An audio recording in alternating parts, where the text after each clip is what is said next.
Yeah, that's right. We have to ask that question. Where in the world is Maggie McDaniel? Where in the world is Maggie McDaniel? And often we do not know. Yeah, and good morning, Maggie. I know you're there, but I want to say this very, very quickly. What a rich treasure we have in Maggie McDaniel. So many in our diocese have been the beneficiaries of her hard work putting these pilgrimages together all over the world. I know our priest lover, our own bishop, relies on her so much, and we are so thankful that Maggie takes time out of her week, every week, to be with us here on the morning show, and also that she has put together our very first pilgrimage for Annunciation Radio as well, going to Poland. Good morning, Maggie McDaniel. Good morning, gentlemen. Boy, I tell you, new segments sound awesome. Yeah, we're very, very excited about it. And Father Eric Schild, because of his schedule, and also because of the nature of his segment, we pre-recorded some of those. And I would just tell you, they're fabulous. It is so fantastic. And Father Nathan Cromley, of course, everybody knows Father Nathan. Those are going to be fantastic, too. So we just can't wait to get them going. So you got to answer our question, though. We're wondering where in the world Maggie McDaniel is. Well, I'm actually standing in our beautiful Rosary Cathedral. Yes, have some sacristan duties this morning, setting up this Monday and next Monday and whatnot. But I tell you, if you were here yesterday, what a beautiful Mass. We had the honor and privilege of having Bishop Fulmeyer from St. Augustine, Florida, who was the main celebrant, with Bishop Thomas concelebrating. So it was a beautiful Mass, and I tell you, we are just so blessed beyond measure in this diocese.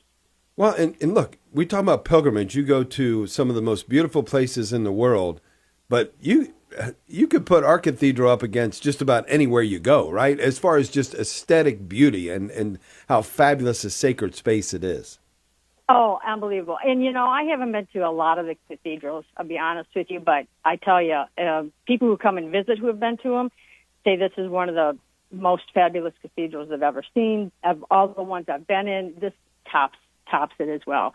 But, but from the Diocese of St. Augustine, been in their cathedral, but I've been to the first church, the place where the first Mass was prayed in country. So there's a lot of rich Catholic history down in that bishop's diocese, which is that is incredible. Yeah, go visit it. You got to, every time you go somewhere, I feel, at least for me, you got to make a little pilgrimage out of it and seek out the little Catholic history in it. And whether it's a little bit or a lot in that particular area, it's so fun to just go and learn about and see how our faith grew and sprouted out, especially from the beginning in the East Coast and moving west. So, yeah, beautiful. That's why we love this segment, Where in the World is Maggie McDaniel, because you take us deeper, not only into the places you're at, but the history behind it and the depths of our faith a little more. Yeah, I mean, isn't that what we're supposed to do? It's just trying to learn more about our faith, and I think if we understand the history behind it and how everything came about, and how people died for it and suffered and sacrificed to build our churches and to bring the faith to our generation, and you feel like you need to do it. It's something that, it's a responsibility we have to take upon ourselves to learn about our faith. Well, and I want to stay right where we're at here, because here's the thing. Pilgrimage is to Poland. Pilgrimage is to Ireland. Pilgrimage is to Italy. Pilgrimage is to our beautiful cathedral. And, families, during this summertime, you can call the office there at the cathedral. Get someone to take you through it. There is such a history there. And you talk about sacrifice. Our cathedral was built during the Depression, for goodness sake, and at the very beginning of it. So all the plans were there. Everything looked like it was going to be just taken care of fabulously well. And then a Depression hits, and that cathedral gets built anyway. Absolutely. And I can remember my mother telling stories how the school children would donate their pennies for that rose window in the back of the church. That was built out of pennies from the school children in the Diocese of Toledo. Unbelievable. And the worth of it today, I mean, I don't even know or comprehend it. You couldn't replace it. The craftsmanship is unbelievable. Mm-hmm. Yeah, and look, but again, there is so much more to that, right? You have the rose window, which is worth the visit all by itself. Mm-hmm. I'm speaking to people who aren't parishioners at the cathedral. I've not made a regular thing of taking a visit there. Go. And I'm a parishioner there, and I'll be honest with you, I lose myself in the ceiling. I try to sit in different places because I'll look up and I'll see stuff I've never seen before, even though I'm there with great regularity. It is so rich in its imagery. Oh, it is. I mean, I first started coming here regularly in '81 when we moved across the street when we were first married. I still see new stuff all the time. It's just, you can't take it all in. And I think that's the beauty of it. Yeah, even if you're not Catholic, come and visit the cathedral. Just the beauty and the architecture alone is going to draw you deeper into a faith and into God, I think. Yeah, plus you feel like you're part of this communion with all the saints up there, and all these monumental figures in our faith. It's right there on the ceiling. Then you look at the pelican up there. Yeah, right, yeah. Oh, yeah. And these things, they just draw you in, and you start to think about. Yeah. What does that represent? What does that mean? Yeah, and then when you dive into it and find out, then you're amazed. Yeah, exactly.